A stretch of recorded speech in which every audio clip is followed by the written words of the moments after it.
साथियों नमस्कार।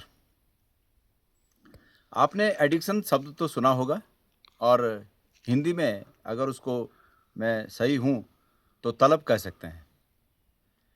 और इन दोनों का ये दोनों मनुष्य पर प्रभाव करते हैं। एडिक्शन, जिस व्यक्ति में एडिक्शन हो जाता है वो एडिक्ट कहलाता है। तलब जिसको हो जाती है वो तलबी कहलाता है। और ये तलब और ये एडिक्शन चाहे वो किसी व्यक्ति में हो, चाहे वो किसी संस्था में हो, ये दोनों ये अति का उदाहरण है कि अति कोई भी चीज़ अति हो जाती है। खास करके नशे में लोग तलबी हो जाते हैं, एडिक्ट हो जाते हैं।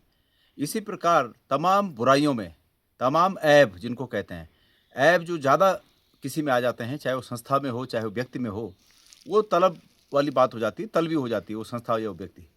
मुझे लगता है हमारी उत्तराखंड की सरकार भी एडिक्ट हो गई है और एडिक्ट इन 2-3 बातों के इर्द-गिर्द घूमता है।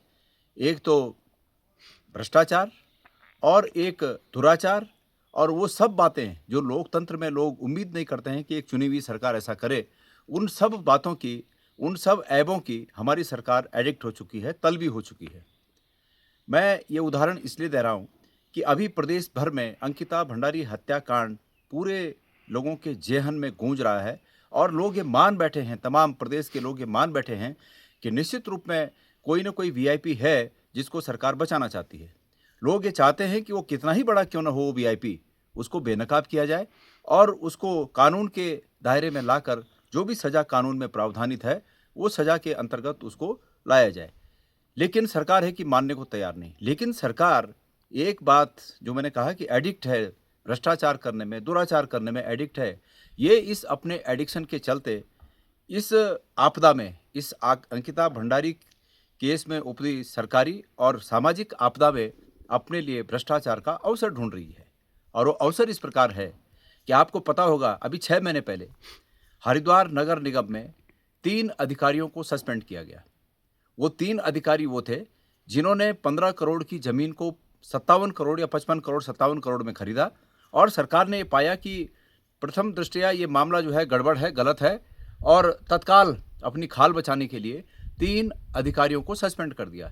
इससे मना नहीं किया जा सकता कि वो 3 अधिकारियों का सस्पेंशन सिर्फ सरकार ने अपनी खाल बचाने के लिए किया, क्योंकि वो भ्रष्टाचार सरकार की सह पर हुआ था और उसकी भी हमारे पास जानकारियां हैं कि वो सरकार की सह पर हुआ था। बहरहाल इस आपदा में जबकि लोगों का ध्यान सिर्फ अंकिता भंडारी हत्याकांड की तरफ है, ऐसे में सरकार इस समय मौके का फायदा उठाना चाह रही है, इस आपदा में अवसर ढूंढ रही है और आजकल में ही उन जो सस्पेंड अधिकारी हैं उनको सरकार बहाल करने जा रही है।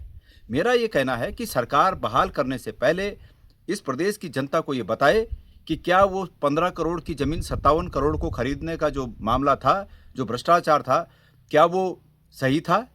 और अगर सही था तो क्या सरकार ने उसको माफ़ कर दिया या वो था ही नहीं? जो भी है, सरकार अगर उन्हें बहाल कर रही है तो सरकार को इस पर स्पष्टीकरण देना चाहिए।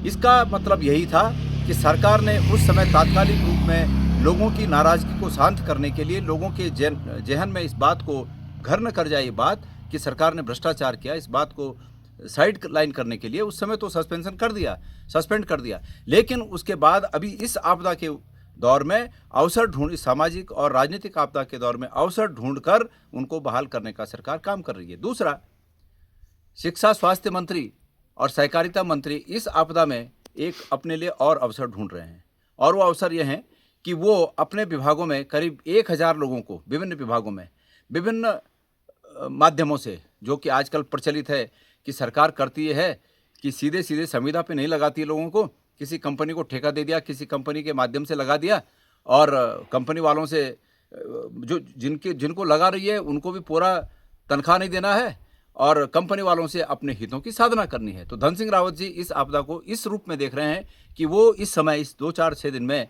जबकि ये मामला बहुत तेज़ी से तूल पकड़ा हुआ है, कैसे अपने विभागों में 1000-1500 लोगों को एडजस्ट कर सकें, उनके सभी विभागों में। तो आपदा में अवसर ढूंढने की सरकार की ये प्रवृत्ति लोगों के सामने उजागर हो सके, इसलिए बेखौफ होकर जिस जिस व्यक्ति को जो सरकार के मामले जानकारी में है वो सब सामने लाने चाहिए। मैं सरकार से ये चाहता हूँ कि सरकार आपदा में इस अवसर को ढूंढने की अपनी प्रवृत्ति में बदलाव करे, लोगों के हित में काम करे।